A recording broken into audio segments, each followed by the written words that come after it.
aqui. Eu gostei do que você falou, Roberto, mas eu tenho que explicar para você como é que funciona a minha mente. Antes de mais nada, eu já quero deixar claro para quem está assistindo a gente, eu sou inimigo da esquerda. Inimigo, a palavra é essa. Mas eu vou explicar o porquê. Vamos lá. O termo esquerda e direita surgiu na época da Revolução Francesa, através de girondinos e jacobinos. Um ficava à direita do parlamento, à direita do rei, e outro à esquerda. A gente sabe muito bem o resultado da Revolução Francesa, né? Através da frase de Robespierre. O objetivo da Revolução é enforcar o último rei nas tripas do último padre. Era isso que esses radicais defendiam. E o legado da Revolução Francesa a gente sabe muito bem também qual que é. Um número de mortos em um ano que superou a da Inquisição em 400.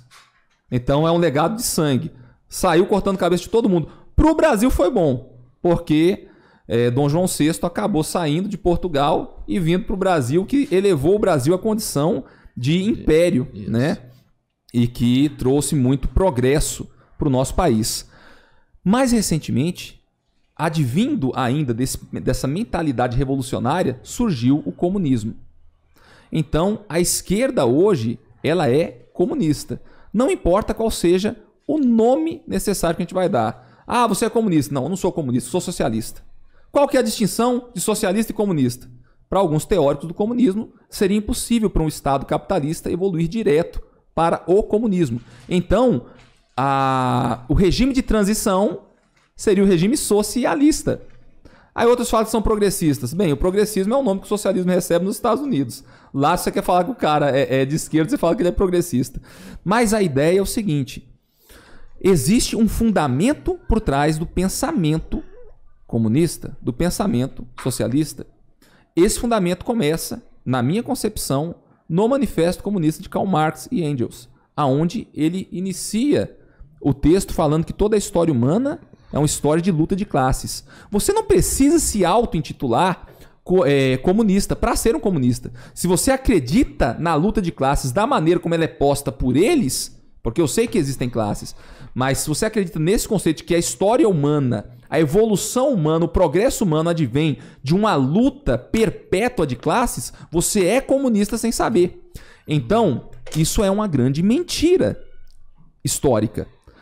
A humanidade, ela evolui através do trabalho colaborativo. Então, em uma sociedade, por exemplo, em uma empresa, vocês são empresários. A mentalidade esquerdista fala que o burguês luta contra o proletário. Então é como se existisse a união dos empresários contra os seus empregados. É evidente, Roberto, que você preza mais pelo elo mais dependente da sua cadeia de emprego, do seu negócio, do que pelo teu concorrente, pô. Muito. Mas na mentalidade deles não. É como se você se reunisse no final do dia em uma casa com o teu concorrente para se fartar com comida enquanto o teu empregado está passando fome, porque você é um explorador, você é um cara mau. Essa é a mentalidade do comunismo. Essa é a mentalidade da esquerda. A esquerda é a política da inveja. É a política da inveja. E a inveja é um dos pensamentos mais perversos, dos sentimentos mais perversos que tem do ser humano. Entendeu? Então é o seguinte, eu reconheço que existem pessoas boas na esquerda. Eu vou falar o nome de uma delas aqui. Conheci na Câmara Municipal um vereador chamado Luiz Eduardo Dudu. Ele é de esquerda. Eu respeito esse cara, porque eu vejo que ele tem bondade nele, ele tem firmeza de propósitos, entendeu? Mas, com todo respeito a você aí, Dudu, pra mim, a opção dele de ser de esquerda é totalmente equivocada. Por quê? Quando eu faço uma análise histórica recente, a gente percebe que a história do comunismo tem pouco mais de 100 anos. Pouco mais do que isso. E é uma criação de uma maneira de fazer política totalmente perversa. Karl Marx escreveu lá no fundamento. Foi ele que escreveu isso. Porque adoram dizer o quê? Deturparam Karl Marx. Pega o livro e mostra pra mim que ele não quis dizer aquilo que ele disse quando ele escreveu o que escreveu. Ele falou que a prostituição pública é uma causa operária. Ele atacou a família desde o princípio.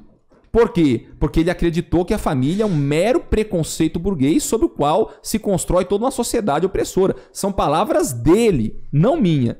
Então, assim, o que eu tenho de mais sagrado na minha vida é minha família. E quem não valoriza a família para mim jamais será um homem de verdade. Não é um homem de moral. Então ele ataca diretamente o que existe mais precioso na sociedade. Então, não é uma questão de existir pessoas boas de ambos os lados. É uma questão de que os fundamentos revolucionários, os fundamentos da mentalidade deles, daquilo que eles acreditam, é necessariamente mal. É necessariamente perverso. E eu vou além. Existem textos de Karl Marx dizendo que os gases do inferno sufocavam a mente dele até ele não conseguir pensar. E existe um livro que eu recomendo a leitura dele, chamado Seria Karl Marx Satanista?, onde mostra textos verídicos, escritos por Karl Marx, onde ele dialoga com o satanismo.